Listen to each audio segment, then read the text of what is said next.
seu nome eu sempre adorarei. Je rends toujours grâce à Dieu parce que depuis le mois de janvier, il y a des thèmes qui sont en train de développer ici présent et c'est une grande bénédiction. Voilà pourquoi il faut toujours l'écrire, malgré que tu es très intelligent, mais c'est aussi important de les noter, de l'écrire quelque part. Ça peut te servir un jour.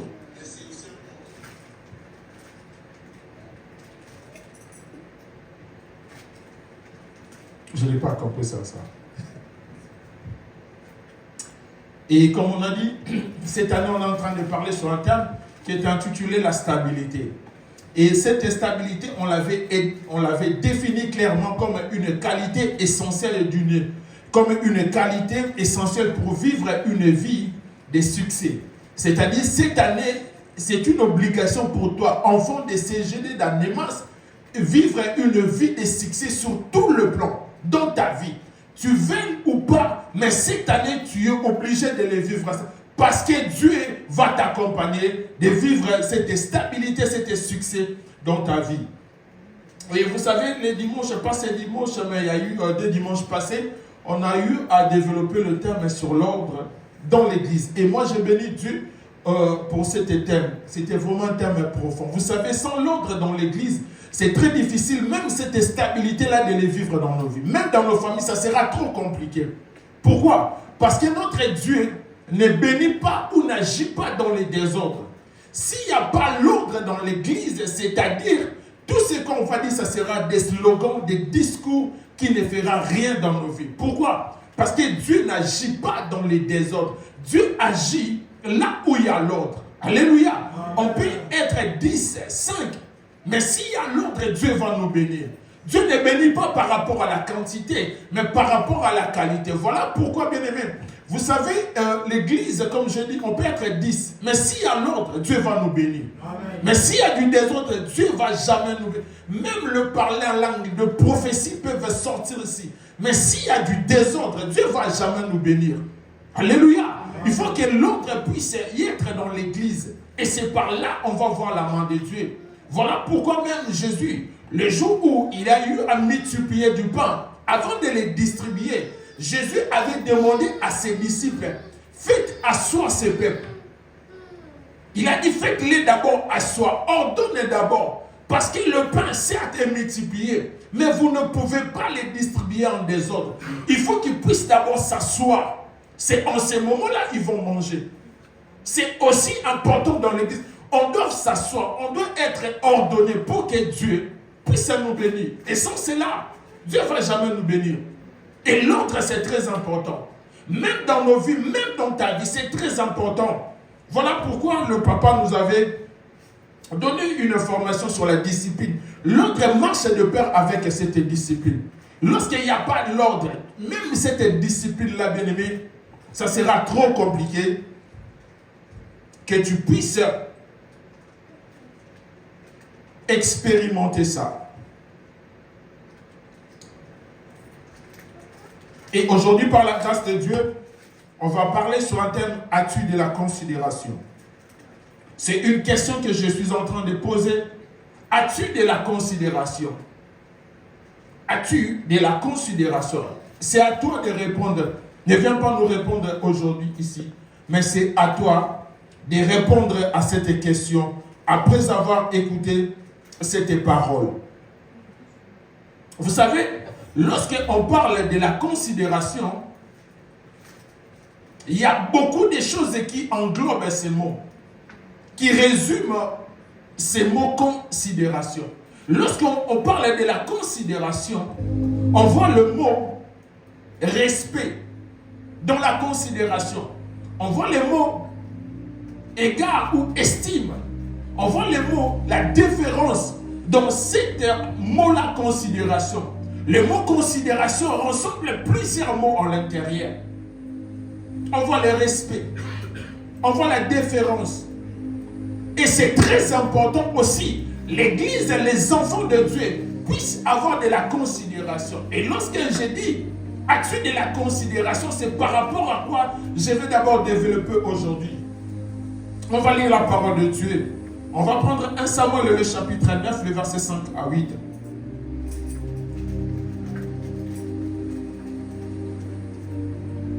Et je sais que tout enfant de Dieu connaît très bien cette histoire. 1 Samuel, le chapitre 9, le verset 5 à 8.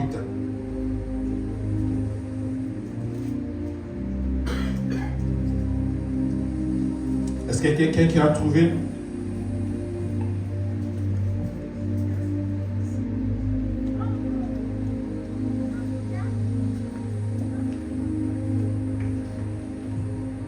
Un Samuel. Est-ce qu'on peut s'élever pour honorer la parole de Dieu?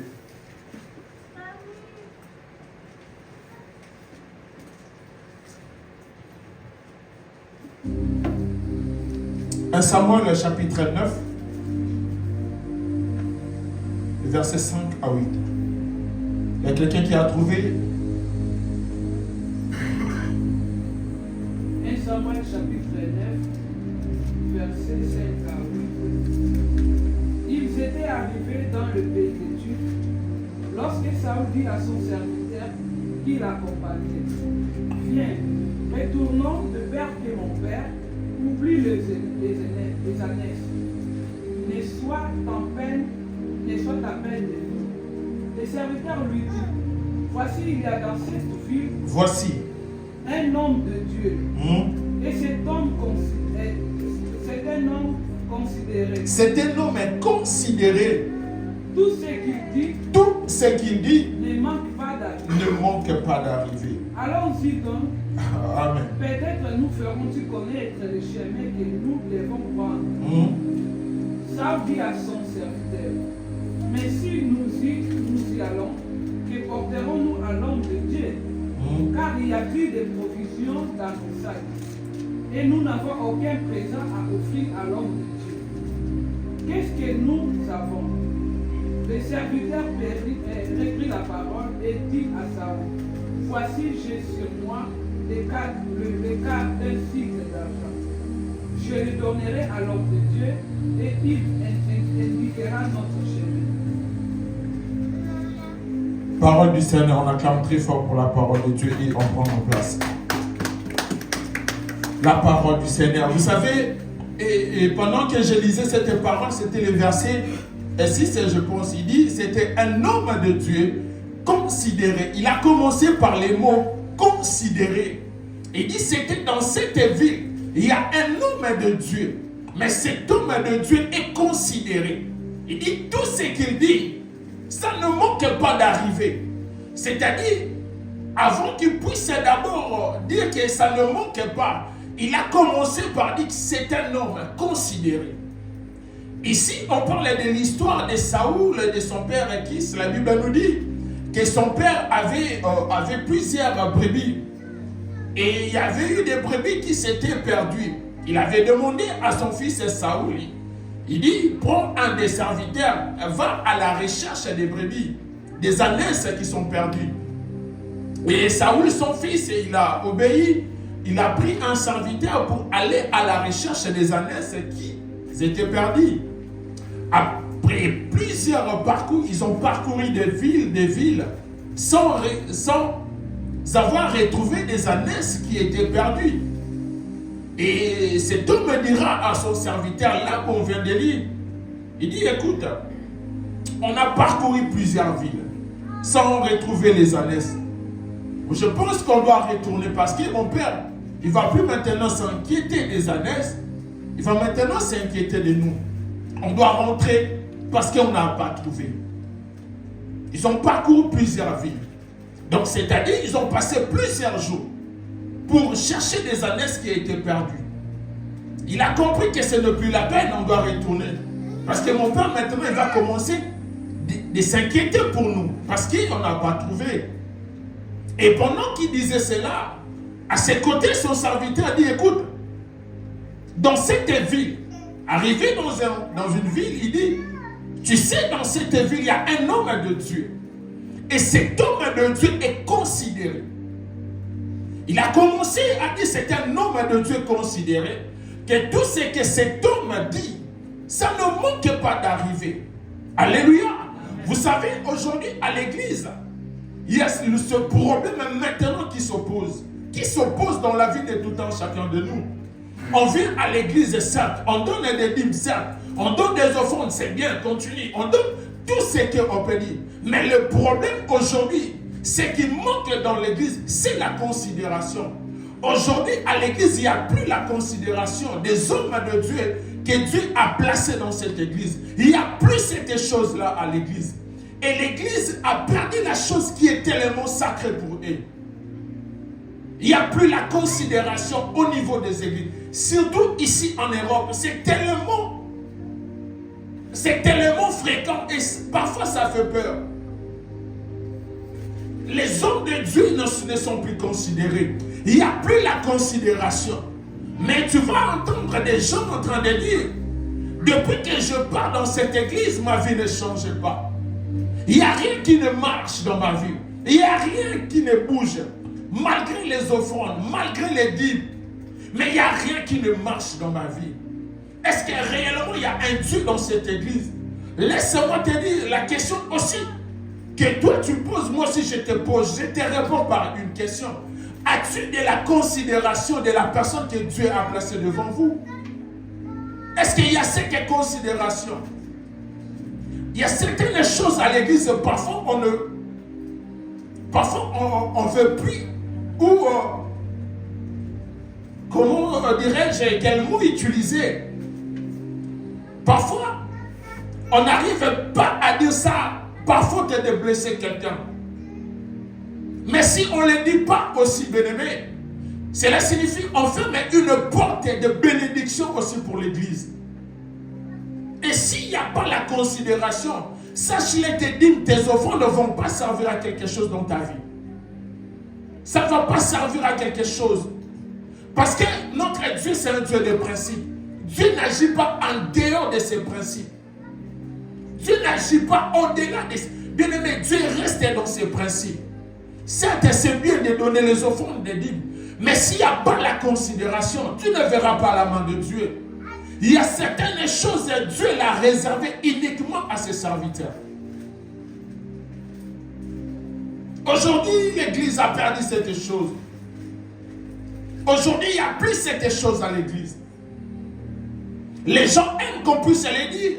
Écoute, je vois un tel dans ta famille, il s'appelle, là tout le monde acclame. Là tout le monde est dans la joie. Mais bien aimé, est-ce qu'il y a de la considération? Malgré que tu aimes cette prophétie, est-ce que tu considères la personne qui est devant toi? Ou tu aimes des choses qui sortent de cette personne? Aujourd'hui, c'est un fléau qui est en train de ronger l'église de Dieu. Voilà pourquoi je dis une église ne se définit pas d'abord par rapport au nombre de personnes. Vous pouvez être 10 000. Ce n'est pas parce que tu as beaucoup de poids que tu es en bonne santé. Tu peux avoir beaucoup de poids, mais tu es obèse. Et l'obésité, c'est une maladie. Alléluia. Ce n'est pas parce que tu as beaucoup de poids, tu dis, ah non, mais celui-là, il est mince et moi, je suis en bonne santé. Rien ne prouve cela. Tu peux avoir beaucoup de poids, mais tu souffres de problèmes de tension. Tu souffres de problèmes de sucre. Et ton médecin te dit, écoute, toi, tu dois calmer. Toi, tu dois perdre du poids. Parce que tu prends beaucoup de poids. Même le fait de respirer, tu n'arrives pas à bien respirer. Il faut perdre du poids. L'église, ça se définit d'abord par rapport à la qualité de vie des gens qui sont à l'intérieur. On peut être droit, mais la façon dont Dieu va commencer à nous bénir, ça sera extraordinaire. On peut être deux, parce que la Bible nous dit, là où deux sont réunis à mon nom, il est là. Alléluia. Amen. Alléluia. Amen. On peut être droit, mais Dieu peut être là avec nous. On peut être 10 000, mais Dieu n'est pas là. Il y a des choses on doit commencer, bien aimé, à respecter, à restaurer même dans l'église de Dieu. On ne peut pas continuer comme ça. On ne peut pas continuer comme ça. Parce que les gens ne seront pas bénis. Les gens ne verront pas la main de Dieu. Des portes ne vont pas s'ouvrir. Il y a des choses qui vont commencer à se dire, ça sera que des slogans. Vous direz Amen, mais dans ta vie, tu ne vois rien. Parce que, bien aimé, il n'y a pas la considération. Il n'y a plus cette chose-là à l'église. Cet homme dira à Saoul, il dit, dans cette ville, il y a un homme de Dieu. Mais cet homme est considéré. Saoul n'avait pas l'information qu'il y avait un homme. Mais c'était la personne qui est à côté de lui. Qui lui a dit, écoute, il y a un homme de Dieu qui est considéré. Allons le voir. Peut-être lui, il va nous montrer le chemin que nous devons prendre. Il y a certains chemins bien aimés, c'est réservé aux hommes de Dieu. Que Dieu peut dire, écoute, non, ne prends pas vers Anémas, il faut sortir vers l'autoroute. Tu peux penser que non, mais l'autoroute, non. Bien aimé, s'il y a la considération, obéis à ce que Dieu te dit. Dieu agit à travers des hommes qu'il a placés devant nous. Dieu ne va plus descendre du ciel. Il a déjà établi des hommes. Mais c'est maintenant à nous, Église, de commencer à considérer des gens qui sont devant nous. Ce ne sont pas des supermans, des superhumains, mais ce sont des hommes que Dieu a établis pour notre bien. Et il faut avoir de la considération. Et aujourd'hui, on a perdu cette chose-là, l'Église. Aujourd'hui, l'Église, on a perdu cette chose. Il n'y a plus la considération à l'Église. Il n'y a plus rien qui ne marche maintenant. Vous savez, il y a une phrase générique maintenant qui sort dans la bouche de tout un chacun des chrétiens. Nous tous, nous sommes des rois. Cette phrase-là ne manque pas. Quand tu dis, ah, pasteur, nous tous, nous sommes des rois. Alléluia. Il dit, ah, pasteur, nous tous, nous sommes des rois. Ne pense pas. Moi, j'ai déjà entendu quelqu'un dire à son pasteur, je peux prier pour lui et Dieu peut les frapper. Au fond de moi, j'étais blessé. J'ai dit, tu es maudit. Tu demandes la malédiction à ton pasteur. Tu es maudit. Parce que la Bible dit c'est le supérieur qui bénit l'inférieur. Et toi, tu demandes la malédiction. Tu es maudit, tu ne verras pas la main de Dieu. Voilà pourquoi aujourd'hui les gens, malgré le travail, malgré les salaires, mais tu n'arrives pas à t'en sortir. Dès qu'on te paye, tout part dans des prélèvements. Dès qu'on te paye, tu n'arrives pas à t'en sortir. Peu importe les projets que mais tu n'arrives jamais à les réaliser. Peu importe les salaires que tu es en train de gagner, mais tu n'arrives pas à t'en sortir. Parfois les gens te disent, mais toi tu gagnes 4 000, mais pourquoi tu n'arrives pas? Mais il y a des gens tout autour de toi qui gagnent 1200, mais ils vivent tranquilles.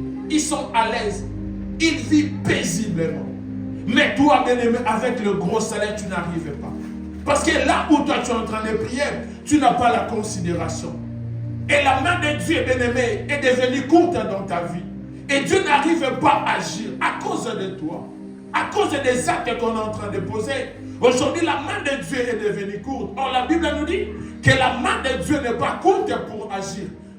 Mais bien-aimé, à cause de nos comportements, des choses qu'on est en train de faire, la main de Dieu, bien-aimé, est devenue inefficace dans nos vies. On n'arrive plus à voir la gloire de Dieu. Et la différence, elle ne se fait plus voir entre le monde et les enfants de Dieu. Il n'y a plus cette différence-là. Pourquoi? Parce que la personne qui est censée de prier pour lui, bien-aimé, qui est censée de prier pour toi, tu ne les considères pas. Parfois, cet homme passe des nuits blanches. Parfois fatigué, mais la nuit, il s'est réveillé pour prier pour toi. Pour intercéder pour toi. Pour intercéder pour toi. Pour demander la faveur de Dieu dans ta vie. Pour demander que Dieu puisse intervenir. Mais toi, qu'est-ce que tu dis en dehors de l'église? Qu'est-ce que toi tu rencontres? Quel propos que toi tu es en train d'utiliser? Et la servante de Dieu nous avait dit, il y a beaucoup des hommes de Dieu, passion des arts, ils sont blessés, ils ne veulent pas à tout. Mais parfois des hommes de lui, il est blessé.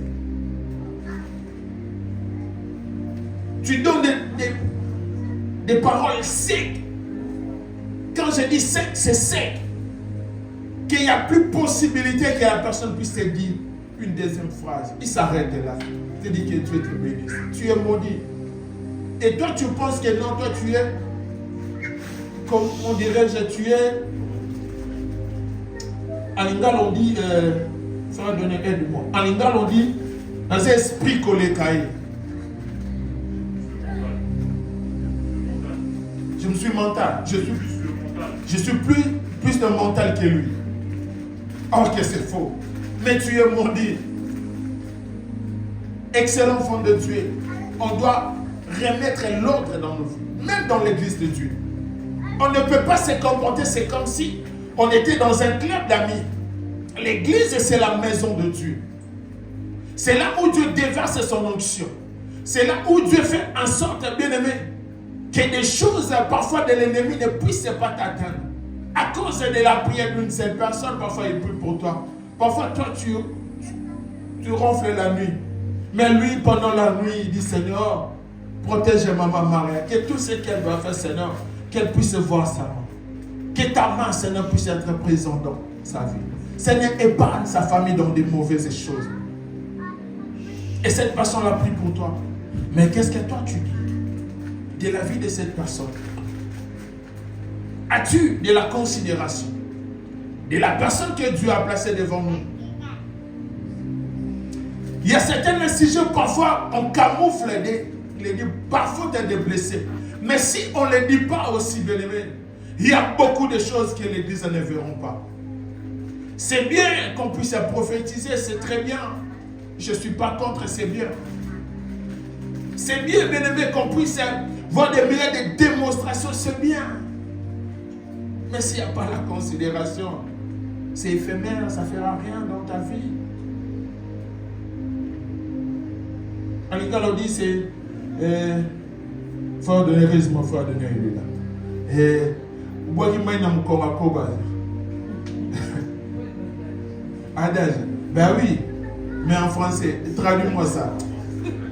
Ah, ça ne veut rien dire. Ah, les Français, ne me déçois pas. C'est comme si tu as jeté de l'eau dans le, comment dirais-je? Voilà, dans le dos du tortue. Même si tu jettes de l'eau, ça ne fait rien. Même si tu jettes de l'eau, ça ne va pas les mouiller. Voilà l'explication. Même si tu le jettes de l'eau, cette tortue-là ne va pas se mouiller. Pourquoi? Parce que quand tu jettes de l'eau, il va entrer à l'intérieur et l'eau va descendre, va couler. C'est comme la parole qui va être prêchée dans ta vie. La personne peut se pulmoner pour toi. Ils peuvent prier pour toi.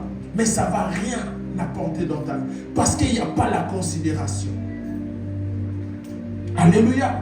Aujourd'hui, il y a beaucoup des églises qui sont pleines.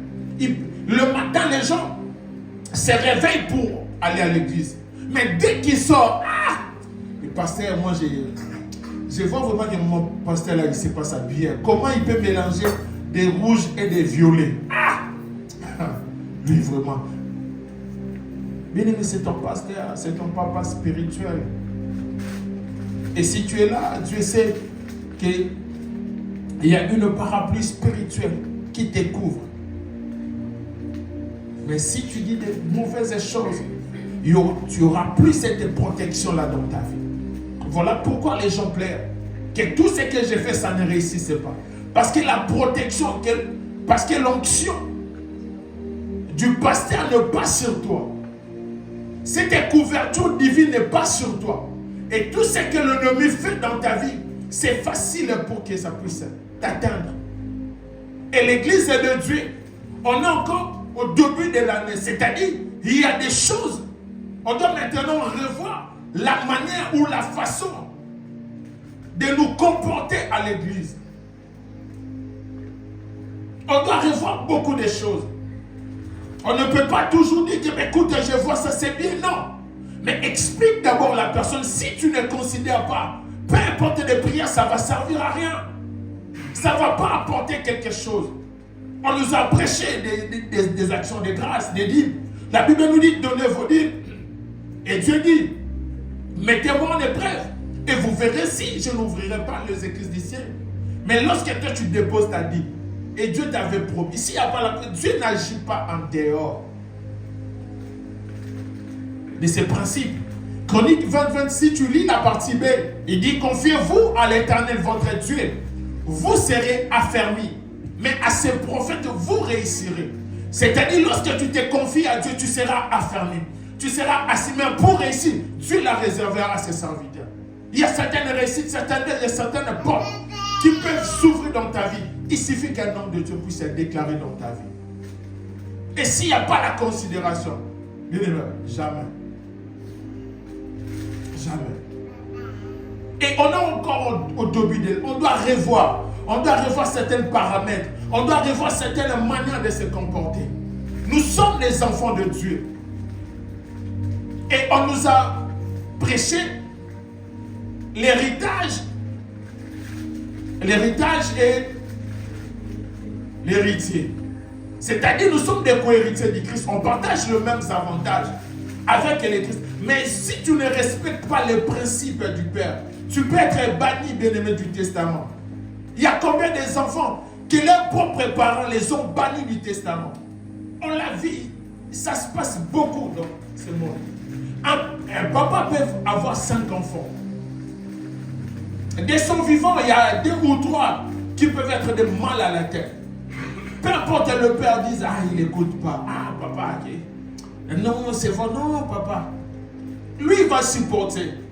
Parce que vous êtes ses enfants, ils ne peuvent pas vous rejeter. Mais pendant qu'il va rédiger son testament, il peut dire, écoute, ah, non, lui, ça sert à rien. B, non, lui. Parfois, il peut prendre X, il dit, non, mais lui, il est tellement obéissant. Tout ce que je dis, il m'écoute. Il me respecte. Il y a cette déférence de lui. Lorsque je lui parle, il m'écoute. Il ne me répond jamais mal. Quand je dis arrête, il arrête. Non, c'est lui qui peut en bénéficier de tous mes biens. Après la mort, lorsqu'on va lire les testaments, on dit que tous les biens qu'il a laissés, il a laissé pour Adonai. Il y a certains de ces frères qui peuvent se révolter. Non, papa, ils ne peuvent pas faire comme ça. Non. Si les gens le font à cause des comportements des enfants, et la Bible nous dit, est-ce que le monde ne vous enseigne-t-il pas? Alléluia. Amen. Le monde ne vous enseigne-t-il pas? S'il y a des enfants qui sont bannis du testament, son propre enfant, il est banni du testament, et c'est bien, il ne va pas en bénéficier. Et la personne, lorsqu'il est mort, il n'y a personne qui peut encore l'interpeller. Ils peuvent plus retourner en arrière pour dire, écoute, parce que non, c'est fini pour toi, tu es banni. Aujourd'hui, il y a beaucoup des enfants de Dieu. Tu te dis, héritier, co-héritier, mais tu es banni. Tu n'arrives plus à bénéficier des avantages. Tu n'arrives plus, bien-aimé, à entrer en possession des héritages que Dieu t'a mis. Tu n'arrives pas parce que tu es banni. À cause de tes comportements. À cause de la manière que nous sommes en train de vivre à l'église. Et pourtant, nous sommes appelés des co-héritiers. Regarde très bien ta vie, ta manière de se comporter. As-tu de la considération? As-tu de la déférence? As-tu de la déférence envers ton pasteur, envers ton responsable? Alléluia. Vous savez, il y a certaines personnes, pour respecter les pasteurs doivent avoir une grosse ventre, une barbe blanche. Moi, si Dieu me fait grâce petit à petit, mon ventre commence à gonfler. J'espère qu'il y aura ça aussi. Alléluia. Ah non, c'est pas ça. Alléluia. C'est l'esprit que Dieu met dans la personne.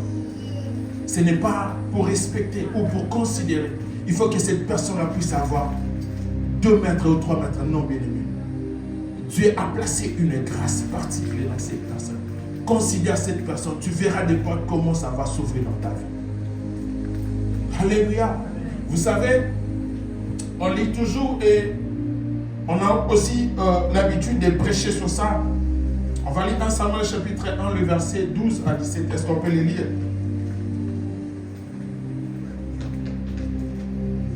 Un Samuel chapitre 12. Un Samuel chapitre 1.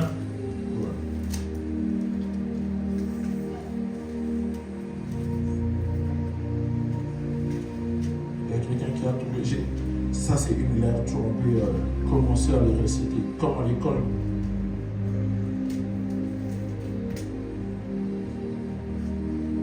Il y a quelqu'un qui nous a trouvé ça?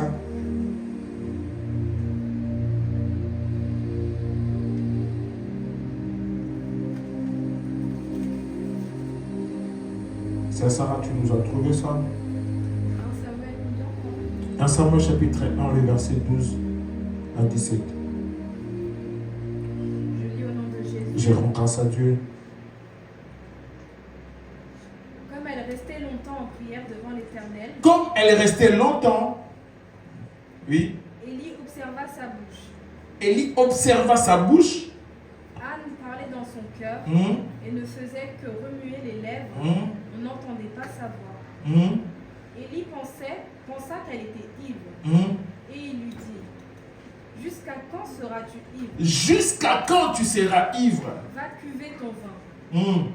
Anne répondit, ce n'est pas cela, mon Seigneur. Je suis une femme à l'esprit abattu. Oui. Je n'ai ni bu, ni vin, ni boisson enivrante.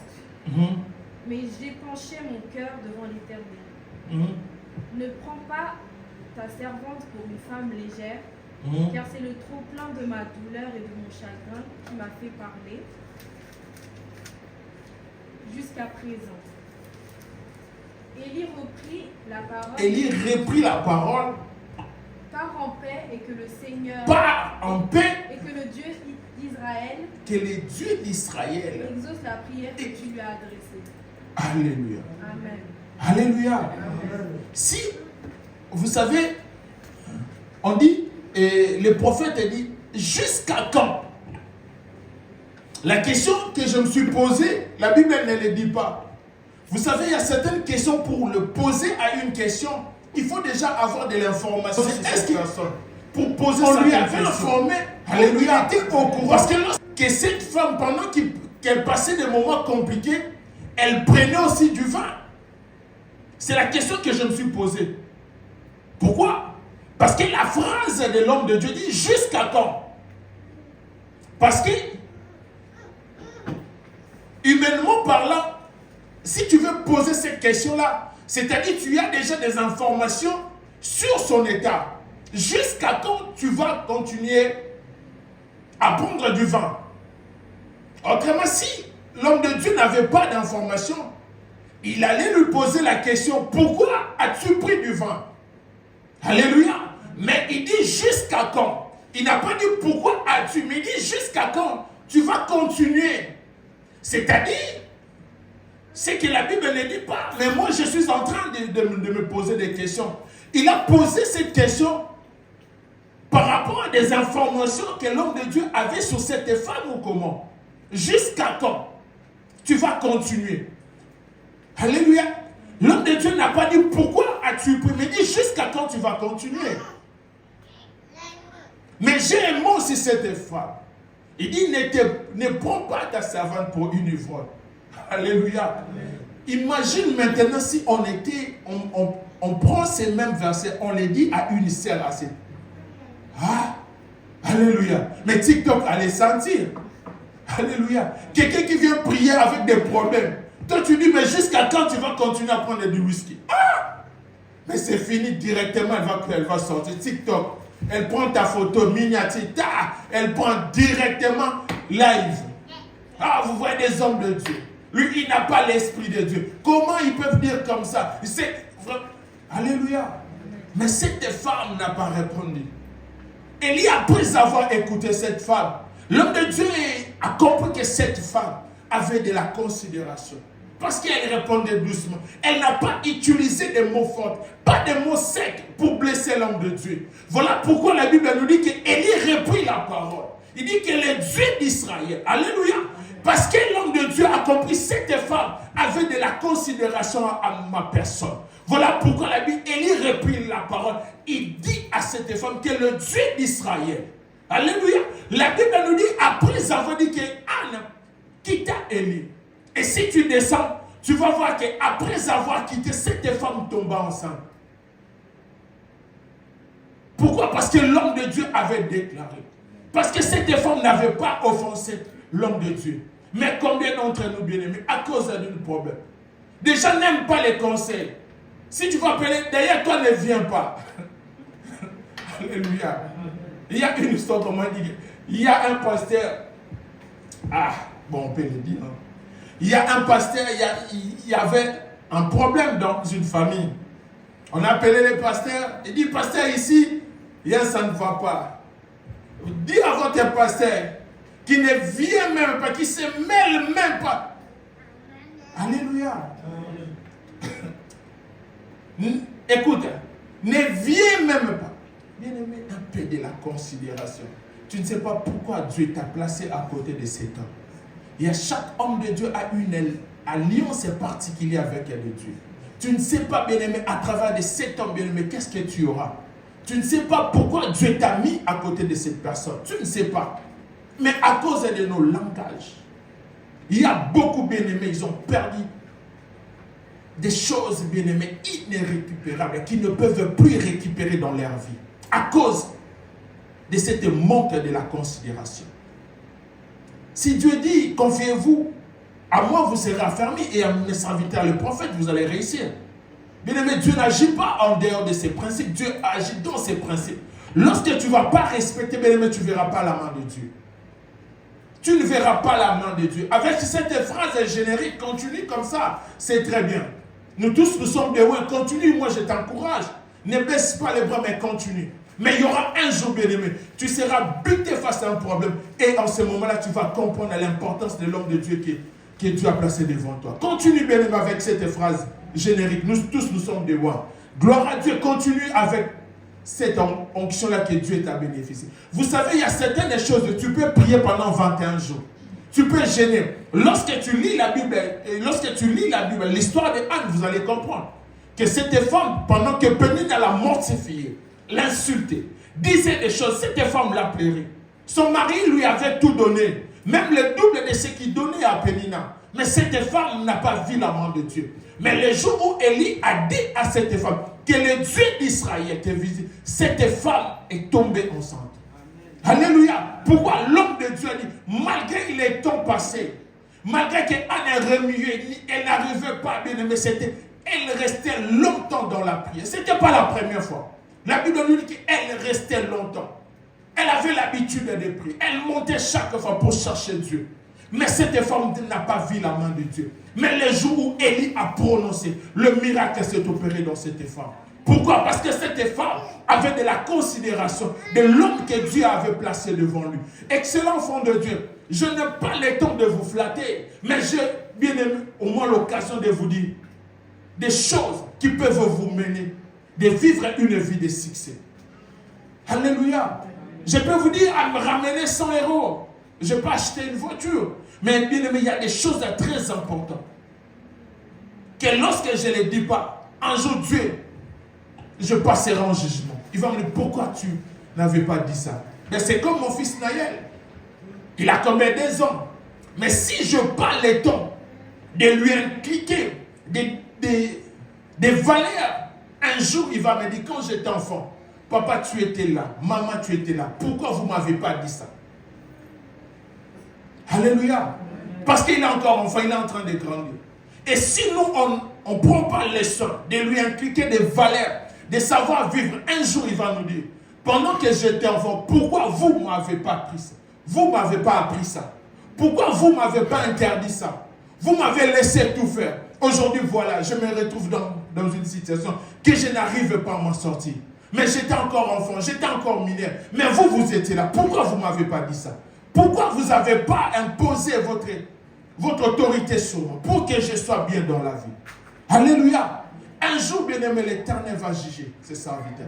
Et ce jour-là, il faut aussi que les serviteurs puissent avoir des arguments. Il dit, Seigneur, écoute, ce jour-là, moi aussi, j'avais prêché sur ça. Et si la personne n'avait pas appliqué ça, Seigneur, ce n'est pas mon problème. Mais au moins, moi, j'avais fait ce que vous m'aviez demandé. Excellent enfant de Dieu. On veut vivre la stabilité de Dieu. On veut vivre la main de Dieu. Bien-aimés, ayons de la considération des gens que Dieu a placés devant nous. Ayons cette considération-là.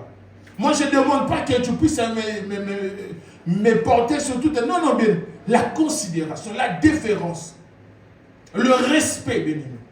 C'est très important. Combien d'entre nous, bien-aimés, manquent du respect? Tu dis pas langage sec, mais tu ne peux pas aller loin. Tu arrêtes pour ne pas blesser la personne.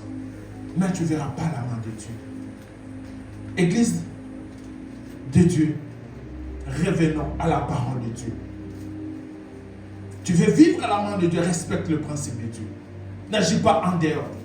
Arrête cette phrase générique, nous tous nous sommes des bons. Ce que j'ai fait expérience, beaucoup de gens qui utilisent cette phrase, ce sont déjà des gens qui sont perdus. Nous tous, nous sommes des humains. Mais devant Dieu, Dieu sait que je place cet ange-là. C'est pour vous. Il doit prier pour vous. Il doit se sacrifier pour vous. Il doit gêner pour vous. Mais si il n'y a pas cette flèche-là de retour, le respect, les gars, la déférence, il n'y aura pas la main de Dieu. Que tout ce que vous allez faire, bien-aimés, vous allez commencer à vivre comme tout le monde. Aujourd'hui, il y a des enfants de Dieu qui pleurent comme tout le monde. Des enfants de Dieu qui sait. Le monde est en train de périr. Toi aussi, un enfant de Dieu, tu es en train de périr. Vous savez, il y a une histoire dans la Bible. On le prêche et on le dit toujours. Naaman, cet homme tellement gradé, avec des gardes, lui, il pensait, et si il va rencontrer l'homme de Dieu, il va sortir à genoux pour... Non. Alléluia. Il dit, dites à Naaman qu'il puisse aller se jeter. Qu'il puisse aller se jeter dans le Jourdain. Naaman, il dit, mais est-ce que moi je n'ai pas laissé les autres? L'homme de Dieu a dit, dites à Naaman d'aller se jeter. Alléluia. Malgré sa têtutesse, malgré ses serviteurs ont dit, écoute, c'est pas si compliqué, la chose qu'on te demande. Jette-toi et puis on verra. Alléluia. Bien-aimé, la considération ramène des choses, bien-aimé, parfois que tu n'as jamais espéré avoir dans ta vie.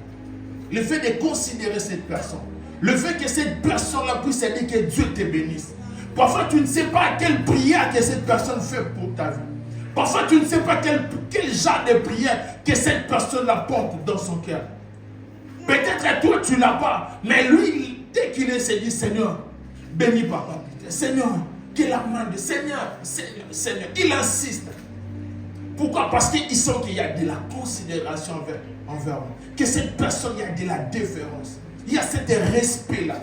Il y a cette considération. Il y a cette estime-là. Cette personne-là même. Seigneur, manifeste-toi. Voilà pourquoi on va voir dans l'église.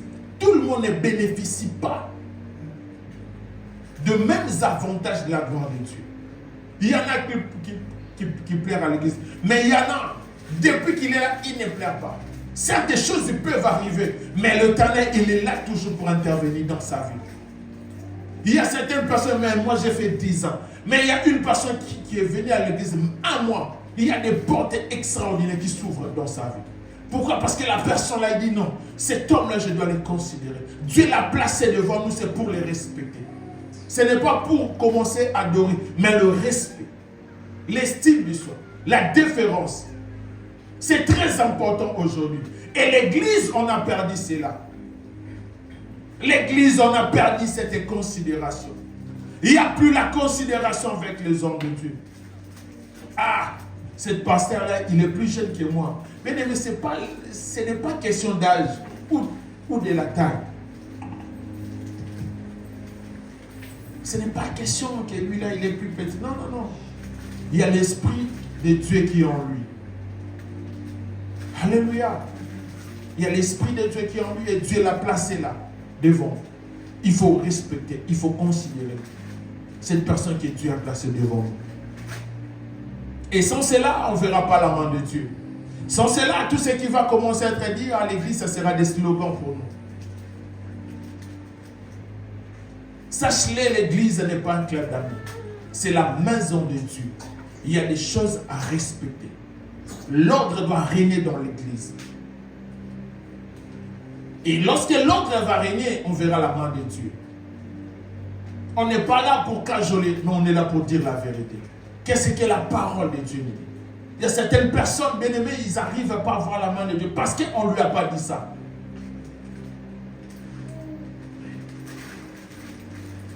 On ne lui a pas dit, parfois tu appelles quelqu'un, ben pourquoi tu ne viens pas à l'église? Il dit, ah, pasteur. Déjà l'église, ça commence à quelle heure? Mais ça commence à dire, ah, vous aussi, hein? Ah, traitons comme ça. Nous, à cette heure-là, nous, on dort, hein? Est-ce que tu ne peux pas décaler ça? Ah, frère. Vous savez, il y a parfois des choses que Dieu me donne la force. Alléluia. Ah, parce que vous ne pouvez pas décaler. Ah, vous aussi. Hein? Ah. Mais lorsqu'il s'agit de travailler, il n'y a personne, bien-aimé, qui te demande de mettre l'alarme sur ton téléphone. Même si tu es fatigué, tu vas te réveiller, bien-aimé. 1 heure, 2 heures avant, tu te prépares, tu sors 30 000, 45 000 pour être à l'heure au travail. Mais juste pour le 2 heures pour le Seigneur, c'est Dieu là qui te donne la force pour se laisser devenir problème. Même pour considérer laisser devenir problème. Parce que je vois, l'homme de Dieu m'a dit, parce que vous savez, parfois ça fait mal. Hein? Les révérends m'ont dit, moi, pasteur, en Europe, je ne saurais pas. Alléluia. Si un père dit ça, ça fait mal. Parfois on peut rigoler, mais ça fait trop mal. Si un père, après avoir passé 30 ans plus de 30 ans avec le Seigneur, il dit des choses comme ça doit nous interpeller. Ça doit nous interpeller. Regarde très bien des pasteurs qui ont déjà fait plus de 30 ans. C'est trop difficile de le voir s'installer ici en Europe. C'est trop difficile de les voir s'installer. Ils peuvent venir, ils vont rentrer en Afrique. Pourquoi? Parce qu'il n'y a plus la considération. Parce qu'ils savent qu'ils ne seront pas considérés. Et lorsqu'il n'y aura pas cette chose, Dieu va commencer à frapper beaucoup de personnes. Et par cette compassion-là des âmes, il dit, écoute, on doit retourner. Parce qu'on a besoin de sauver des âmes. Parce que des gens, ils répondent à quelqu'un, ben c'est son enfant, c'est mieux de répondre à son enfant, mais de répondre à un père. Il dit, ah ben écoute, c'est l'Europe, hein? Il n'y a pas un Dieu de l'Europe, il n'y a pas un Dieu de l'Afrique. Lorsque Dieu va juger, il ne va pas juger, il va tous nous juger de la même manière. Parce que c'est la même Bible qu'on utilise. En Afrique, en Europe, en Océanie, c'est la même Bible, rien n'a changé. Il va tous nous juger de la même manière. Alléluia. Maintenant, c'est à nous, bien-aimés, de mettre en pratique la parole qu'on est en train de nous prêcher. Ne pense pas que Dieu aura, écoutez, parce que vous étiez en Europe, vous là-bas c'était de bien-aimé, tu seras jugé par rapport à la parole. Qu'est-ce que la parole de Dieu était? Est-ce que tu avais mis en pratique? Est-ce que tu étais dans le principe de Dieu? Est-ce que tu avais respecté? Est-ce que tu avais écouté? C'est à toi, bien-aimé, tu seras seul. Aujourd'hui, nous sommes dans le temps de la grâce parce que Christ, il est là, il est en train d'intercéder pour nous. Il est en train, bien-aimé, de nous défendre auprès du Père. Si le Père veut frapper, il dit, Père, regarde l'œuvre de la croix. Mais ces jours-là, bien-aimé, il n'y aura pas ça. Il n'y aura plus d'intercédeur pour toi. Tu seras seul face au jugement. Et c'est maintenant le temps, bien-aimé, de mettre en pratique la parole de Dieu. L'église de Dieu, on ne doit pas vivre dans les désordres. L'ordre doit régner et on doit considérer les gens qui sont devant nous. Peu importe ton âge, mais considère au moins la grâce que Dieu a placée devant la personne qui est devant toi. Ne réponds pas comme si c'était ton enfant, mais réponds comme un homme de Dieu. Et tu verras la main de Dieu. Et tu verras ce que Dieu fera dans ta vie. Et Naaman, malgré l'ergout, mais lorsqu'il a respecté, il a considéré, on lui dit, jette-toi. Et la lèpre quitta cette personne. Et si cette personne avait continué à bouder, il allait mourir avec sa lèpre. Mais lorsqu'il s'est dit, non, il n'y a rien de difficile, jette-toi. Il s'est jeté. La 7e fois, il était guéri. Excellent enfant de Dieu. Si on veut voir la main de Dieu, considérons les gens que Dieu a placés devant nous. Ne vois pas ton pasteur, c'était comme si c'est ton pasteur que Dieu a placé devant nous. des responsables que Dieu met dans l'église, on doit les respecter. On doit les considérer. On doit avoir de la déférence pour eux. On ne peut pas vivre, on ne peut pas vivre, c'est comme si on est dans l'angèle. Non, c'est la maison de Dieu. Il y a des choses à respecter. Il y a des choses à ne pas faire. C'est la maison de Dieu. Alléluia. Il y a des choses qu'on est obligé, bien-aimés, de mettre en pratique pour voir la main de Dieu dans nos vies, pour voir la main de Dieu dans nos familles, pour voir la main de Dieu dans nos affaires, pour voir la main de Dieu dans tout ce qu'on doit entreprendre. Alléluia. Voilà pourquoi il avait dit à Josué, médite la nuit et jour. Alléluia. Afin que tout ce que tu vas entreprendre, Josué, ça va réussir. Tu veux réussir, tu veux aller de l'avant, tu veux voir la main de Dieu. Reste dans le principe de Dieu. N'agis pas en dehors du principe de Dieu. Agis selon la parole de Dieu. Et tu verras la main de Dieu. Acclamons pour la parole de Dieu. On va se mettre debout.